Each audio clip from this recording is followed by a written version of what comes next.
첫 시간 주님께 안녕하세요. 대강교회 오훈 목사입니다. 1월 10일 금요일입니다.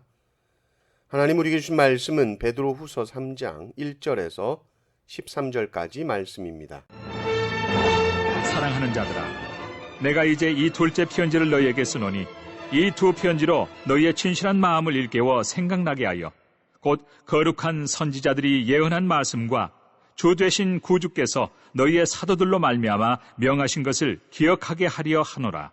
먼저 이것을 알지니 말세에 조롱하는 자들이 와서 자기의 정욕을 따라 행하며 조롱하여 이르되 주께서 강림하신다는 약속이 어디 있느냐?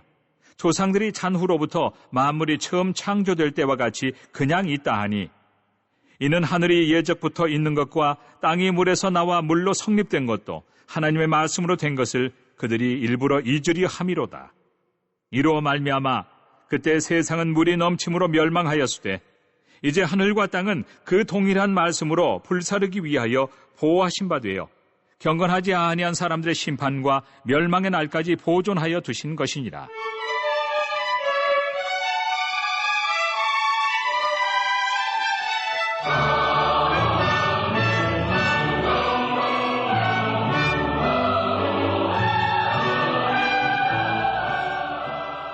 사랑하는 자들아, 주께는 하루가 천년 같고 천년이 하루 같다는 이 한 가지를 잊지 말라. 주의 약속은 어떤 이들이 더디다고 생각하는 것 같이 더딘 것이 아니라 오직 주께서는 너희를 대하여 오래 참으사 아무도 멸망하지 아니하고 다 회개하기에 이르기를 원하시느니라. 그러나 주의 날이 도둑같이 오리니 그날에는 하늘이 큰 소리로 떠나가고 물질이 뜨거운 불에 풀어지고 땅과 그 중에 있는 모든 일이 드러나리로다. 이 모든 것이 이렇게 풀어지리니 너희가 어떠한 사람이 되어야 마땅하냐? 거룩한 행실과 경건함으로 하나님의 날이 임하기를 바라보고 간절히 사모하라. 그날에 하늘이 불에 타서 풀어지고 물질이 뜨거운 불에 녹아지려니와 우리는 그의 약속대로 의가 있는 곳인 새 하늘과 새 땅을 바라보도다. 아멘. 예수님께서 승천하실 때에 다시 오시겠다라고 약속하셨습니다. 사도행전 1장 11절 말씀을 보면 이르되 갈릴리 사람들아 어찌하여 서서 하늘을 쳐다보느냐? 너희 가운데에서 하늘로 올려지신 이 예수는 하늘로 가심을 본 그대로 오시리라 하였느니라. 문제는 언제 오신다는 말씀은 없었죠. 하늘로 가심을 본 그대로 오시리라. 천사가 이렇게 말했습니다. 오실 때의 상황, 장면은 말씀해 주셨지만은 그 때를 알려주지 않으셨지요. 그때를 알려주시지는 않았지만 마지막 날에 있을 징조에 대해서는 말씀을 해주셨습니다. 마태복음 24장을 보면 제자들이 물어보죠. 세상 끝에 무슨 징조가 있사오리까? 예수님께 물었을 때 예수님께서 말씀을 해주시는데 많은 사람들이 내 이름으로 와서 나는 그리스도라고 할 것이요 난리와 난리의 소문이 있고 민족이 민족을 나라가 나라를 대적한다. 또 곳곳에 기근과 지진이 있다. 또 서로 미워한다. 거짓 선지자가 일어난다. 불법이 성하고 많은 사람의 사랑이 식어진다. 이런 징조를 말씀해 주십니다. 그런데 이 징조를 가만히 살펴보면 이 징조들이 특별한 게 아닙니다. 역사상 항상 있었던 사건이라는 것이죠. 기근이요? 지진이요? 말세의 징조가 이렇게 뻔한 이야기인가 할 수 있습니다. 그러면 주님이 왜 이렇게 말씀하셨을까? 우리는 항상 오늘도 주님이 오실 수 있다는 생각으로 살아야 합니다. 말세의 징조는 항상 있기 때문입니다. 우리 신앙의 선배 목사님들, 우리 선배들을 보면 아침에 하늘에 구름이 조금 이상해도 뭐라고 그랬죠? 오늘 주님이 오시려나 그러셨다잖아요. 그러니 그날 하루를 어떻게 사셨겠습니까? 주님이 오실 날을 참으로 기다리는 사람은 흰옷 입고 어느 산에 올라가서 주님 기다리는 것이 아니라 우리의 일상의 삶에서 최선을 다해서 주님 앞에 내가 떳떳하게 서기 원하는 마음으로 성실하게 살아가죠. 그런데 거짓 교사들은 뭐라고 조롱합니까? 주님 오신다며 안 오시잖아. 그냥 이 세상은 처음처럼 그냥 그대로 있는데 그러면서 거짓 교사들은 방종합니다. 자신의 쾌락을 위해서 살아갑니다. 자신의 탐욕을 위해서 살아갑니다. 그러면서 그런 삶을 또 가르칩니다. 부활 같은 것은 없어, 재림 같은 것은 없어, 이렇게 말합니다. 4절 5절 말씀을 읽어보십시오. 이르되 주께서 강림하신다는 약속이 어디 있느냐? 조상들이 잔 후로부터 만물이 처음 창조될 때와 같이 그냥 있다 하니 이는 하늘이 옛적부터 있는 것과 땅이 물에서 나와 물로 성립된 것도 하나님의 말씀으로 된 것을 그들이 일부러 잊으려 함이로다. 이렇게 말합니다. 거짓 교사들이 이렇게 말합니다. 이 세상 처음 창조될 때처럼 그냥 그대로 있잖아. 그러니 앞으로도 계속 그대로 있을 거야 라고 말한다는 것이죠. 그러나 정말 하나님께서 무에서 유로 창조하신 것을 믿는다면 이 창조된 세상은 하나님의 뜻대로 얼마든지 심판받을 수 있습니다. 모든 것이 생성되고 소멸되는 것은 하나님의 뜻대로 이루어지는 일입니다. 시작하신 분이 하나님이시라면 그것을 끝낼 수 있는 분도 오직 하나님밖에 없습니다.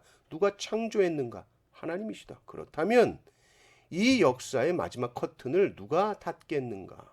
당연히 창조하신 하나님만이 하실 수 있는 일입니다. 알파와 오메가이시죠. 그리고 이들이 또 모르는 것이 이 시간이라는 겁니다. 이 시간은 누구에게나 똑같이 째깍째깍 흘러가는 것 같지만 사실 그렇지 않다는 것이 밝혀졌죠. 시간이 상대적이라는 것이죠. 이 하루가 1000년 같고 1000년이 하루 같다라는 것은 그냥 시적인 표현이 아니라 실제 그렇다는 겁니다. 이 세상의 시간에 대한 정확한 표현이요, 하나님의 시간에 대한 이야기입니다. 하루가 1000년 같고 1000년이 하루 같다는 겁니다. 그리고 주님이 뭘 속히 오시나? 지금 2000년이나 지나는데 주님의 재림은 없는 거야 말하는 사람들도 몇십 년 후면 반드시 주님을 만나게 될 것입니다. 100년도 채 못 사는 인생이 1000년을 이야기하면서 주님의 재림을 부인하지만 그들은 불과 수십 년 후에 누구든지 주님 앞에 섭니다. 우리는 개인의 종말과 역사의 종말이라는 것을 개념은 분리해서 사용할 수 있겠지만 우리는 개인의 종말과 역사의 종말을 체험적으로 구분하기는 어렵습니다. 우리가 죽고 나서 어떻게 시간이 흐를지 알 수 없습니다.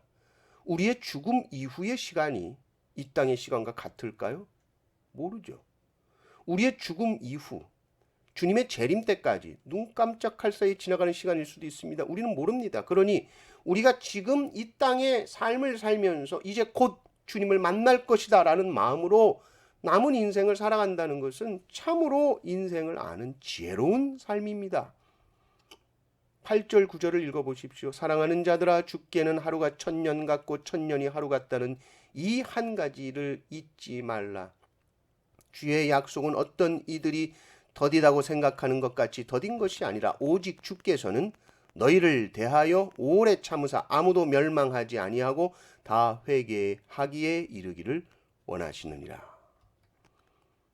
예수님의 재림이 왜 이렇게 더딘가 생각하는 사람들은 하나님의 마음을 생각해라.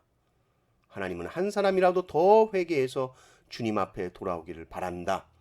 재림이 더디다고 생각한다면 그것은 죄인을 향한 하나님의 오래 참으심 때문이다.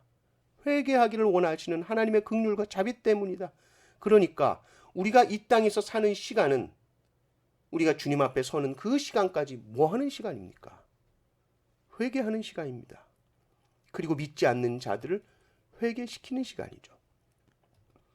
우리가 이 땅에 사는 시간이 좀 남아있다면 그 이유는 우리로 하여금 더 거룩해질 시간을 더 주셨다라고 생각하면 틀림없습니다. 우리가 이 땅에서 가끔 더 살아야 되는데 일찍 주님 곁에 간 형제 자매들이 있죠. 그때 우리는 이런 말을 합니다. 하나님이 너무 사랑하셔서 데려가셨나 보다. 근데 지금 생각하면 정말 그런 것 같아요. 이 땅에서 주님께서 맡겨주신 사명을 다 감당했기 때문에 데려가신 것이죠. 우리에게 주신 시간들 한 시간 한 시간 하루하루 소중히 여깁시다. 더 주님 닮아가는 시간으로 생각하고 더 회개하는 시간인 줄 알고 또 우리에게 맡겨주신 사명을 끝까지 잘 감당하시는 성도님들 되시기를 주님의 이름으로 축원합니다. 아멘.